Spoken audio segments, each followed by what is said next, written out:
किसान आंदोलन में तमाम देश भर से जितनी भी जत्थेबंदियां थी, हरियाणा में उनसे सबसे बड़ा जो नाम था वो गुरनाम सिंह चढ़ूनी की यूनियन है, भारतीय किसान यूनियन चढ़ूनी जो ग्रुप माना जाता है।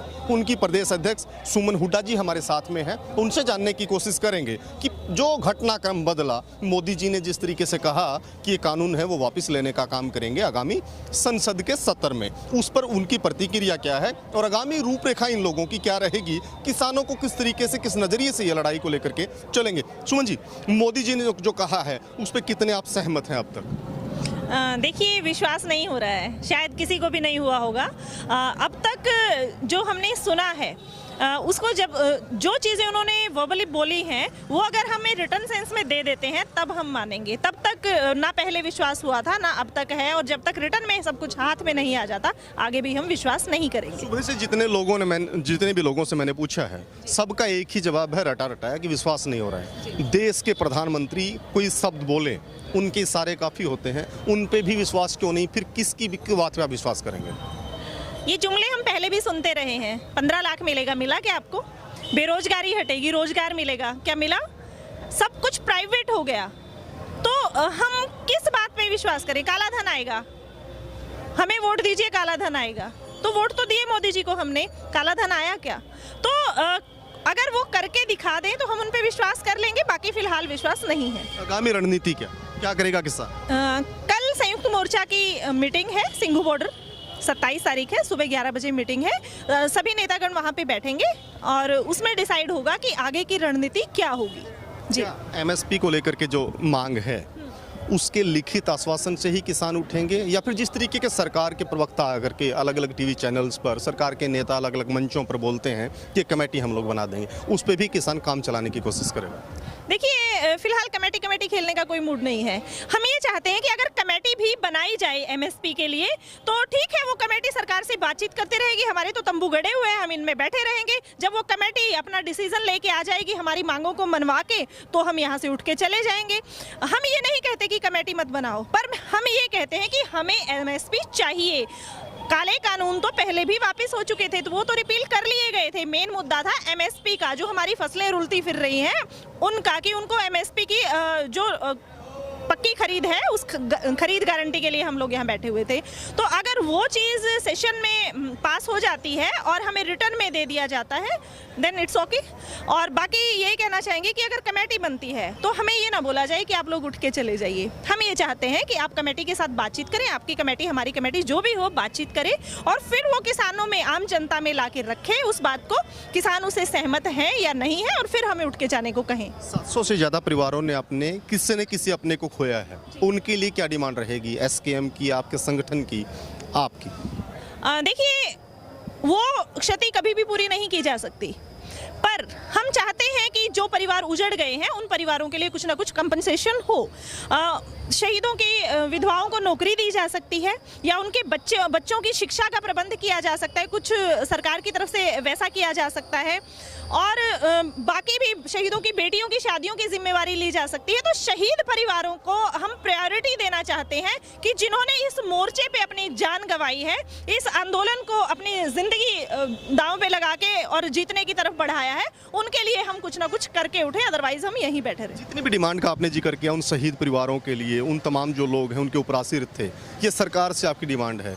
मोर्चा, एसकेएम कहाँ खड़ा होगा, आपका संगठन कहाँ खड़ा होगा उन परिवारों के लिए? किस तरीके की मदद संगठन या फिर आम जो किसान हैं, साथी जो थे, साथ बैठे थे, उनके साथ से कोई गुजर गया है, वो कहाँ खड़े होंगे? हम हमेशा उनके साथ खड़े रहे थे, कंधे से कंधा मिला के, और आगे भी संगठन की तरफ से भी हम लोग हमेशा साथ रहेंगे। आपने देखा होगा कि शुरुआत से लेके अब तक जो भी जिम्मेवारियां हमारे संगठन को दी गई हैं, हमने वो मजबूती से निभाई हैं। अभी आपने हांसी वाला केस भी देखा है, उसमें भी हमने दोनों बच्चों की स्टडी का इंतजाम किया है। एक बच्चे ने 12th की है, एक बच्चा 6th में है, तो 2 संस्थाओं ने उनकी जिम्मेवारी ली है। तो इसी तरह हम कोशिश करेंगे कि जितना हमसे किया जा सकेगा हम परिवारों की मदद कर सकें। हमारे जो भाई बहन चले गए उनको तो लौटा नहीं सकते, पर हाँ, उन परिवारों की क्षतिपूर्ति के लिए वो परेशान ना हो, उनकी जो माली हालत है वो खराब है, तो वो किसी न किसी तरीके से सरवाइव कर पाए, इसके लिए हमारी हर मजबूत कोशिश होगी उनके साथ कंधे से कंधा मिला के खड़े होने की। हालांकि बहुत सटीक आंकड़ा नहीं है, अंदाजन है कि 50,000 से ज़्यादा ऐसे किसान हैं या किसानों के समर्थन वाले जो लोग हैं जिनके ऊपर मुकदमे हैं। मुकदमे हैं 751 से शुरू होकर के बहुत गंभीर धाराओं में भी पर्चे दर्ज हैं। उनके लिए किस तरीके की रणनीति रहेगी, क्या डिमांड रहेगी? हालांकि दुष्यंत चौटाला ने कहा है, हरियाणा के उप मुख्यमंत्री हैं, कि वो केंद्र सरकार से इसकी बात करेंगे। उप मुख्यमंत्री साहब को बात करने की जरूरत नहीं है। हमने उनको कानूनों के बारे में बात करने को कहा था, तब वो हमारे साथ आके नहीं बैठे, तो अब हम उनसे कोई उम्मीद नहीं करते। हम सक्षम हैं, हमने कानून वापस करवाए हैं, तो हम केस भी वापस करवा सकते हैं। और जो 50,000 से ज्यादा का आंकड़ा है, हमारी वो मांग रहेगी कि इस आंदोलन में जिस भी भाई बहन पे, बच्चे पे जो भी केस हुआ है, उनकी जिंदगी, उनका भविष्य दांव पर लगा हुआ है, तो उन केसों को हर हालत में खारिज किया जाए, ताकि जो बच्चे विदेश जाना चाहते हैं, जो बच्चे आगे स्टडी करना चाहते हैं, गवर्नमेंट जॉब के फॉर्म भरना चाहते हैं, उनको किसी भी तरीके से अड़चन ना आए। तो हम उनके लिए आवाज उठाएंगे। अभी मैं देख रहा था आपसे कुछ देर पहले एक सम्मान समारोह आप लोगों ने किया, बड़ा सादा समारोह था। उसमें जो किसान हैं कुछ, उनको आपने सम्मानित भी किया है, क्या था, थोड़ा ब्रीफ कर पाएंगे? देखिए, हमारे आंदोलन में शुरू से लेके कुछ ऐसे लोग लगे हुए हैं मेहनत करने के लिए, जो जिनकी मेहनत का कोई मोल नहीं है। हमारे कुछ भाई ऐसे हैं जो रूटीन में हमें खाना बना के देते हैं, कुछ भाई ऐसे हैं जो टेंट संभालते हैं।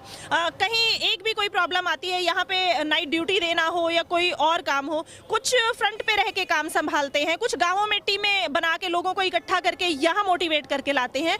तो उन सब का हौसला अफजाई करने के लिए आज यहाँ पे एक छोटा सा बिगड़ गांव की तरफ से सम्मान समारोह किया गया। गांव की तरफ से सम्मानित इनको किया गया। जी जी सर, बिल्कुल। आगामी रणनीति जो है वो एसकेएम के निर्देशों पर ही टिकी है, या फिर जिस तरीके से चढ़ूनी साहब कई बार बयान देते हैं, राजनीति उनके ऊपर हावी दिखाई देती है, राजनीति की इच्छा उनके ऊपर दिखाई देती है, कोई अलग फैसला भी ये संगठन आपका ले सकता है? देश हित में जो फैसला एसकेएम का होगा वही फैसला हमारा होगा। और राजनीति कौन नहीं करता, राजनीति की लालसा सबकी है, कोई दिखा देता है और कोई छुप के कर लेता है। तो उन बातों पे ना जाएं तो बेटर है। फिलहाल यहाँ मजबूती से खड़े हैं, आंदोलन जीत के मुहाने पर है, और हम चाहते हैं कि हंसते खेलते यहाँ से हम वापसी करें। जो भाईचारा हमने कमाया है, जो रिश्ते हमने कमाए हैं, वो रिश्ते हमारे सदैव के लिए बने रहे, यही कामना करते हैं। मतलब राजनीति होगी? बिल्कुल हो ही रही है, शुरू से राजनीति हो रही है, अब क्यों नहीं होगी? आम चुनाव की राजनीति की बात नहीं, देखिए, फिलहाल हमारा राजनीति का कोई मूड नहीं है। बाकी हम मिशन यूपी चला रहे हैं, मिशन पंजाब चला रहे हैं, वहाँ पे हम कह रहे हैं कि जिसने भी इस आंदोलन में बढ़ चढ़ के भाग लिया है, जिन भाइयों ने मतलब अपने 12 महीने यहाँ पे बॉर्डर्स पे दिए हैं, अगर उनमें से कुछ पढ़े लिखे युवा जवान निकल के आगे आते हैं तो बुराई क्या है? कब तक हम इन्हीं लोगों के तलवे चाटते रहेंगे? आप खड़े होइए, मेरी बहन है वो खड़ी हो, हम देंगे उनको वोट। हम एग्री हैं इस चीज़ के लिए। तो राजनीति सिर्फ उन्हीं लोगों के गल नहीं पड़ी हुई है, हमारे लोगों को भी आगे आना चाहिए, ताकि कुछ पढ़े लिखे सूझवान बुद्धिजीवी लोग आगे आके इस सिस्टम को सुधार सके। जो आपने जिक्र किया कि आप उनको सपोर्ट करेंगे, जो यहाँ के आंदोलन से जुड़े हुए युवा अगर कोई भी इस तरीके का चुनाव लड़ते हैं, उनको सपोर्ट देंगे या झंडा और डंडा भी देने का काम करेंगे अपना? हम सपोर्ट देंगे। हम ये कहेंगे कि जिसने किसान आंदोलन में अपना बढ़ चढ़ के हिस्सा लिया है, जिसने अपना सब कुछ त्याग के उस आज़ादी की लड़ाई में हिस्सा लिया था, तो कम से कम आप उसको सपोर्ट करें। अगर वो अच्छा पढ़ा लिखा इंसान है, आपकी बातों को आगे ले जा सकता है, आपके पक्ष को आगे रख सकता है, तो आप उस बंदे को वोट कीजिएगा और हम उनके साथ खड़े होंगे। बहुत बहुत शुक्रिया। तो ये सुमन हुड्डा है, भारतीय किसान यूनियन चढ़ूनी जो ग्रुप है, उनकी प्रदेश अध्यक्ष हैं। उन्होंने बताया है कि किस तरीके से किसान है, अपनी लड़ाई के नज़दीक ज़रूर है, लेकिन अभी जंग बाकी है। जुड़े रहे हमारे साथ, अपने सहयोगी के साथ। मैं रुद्रा राजेश कुंडू, दिल्ली।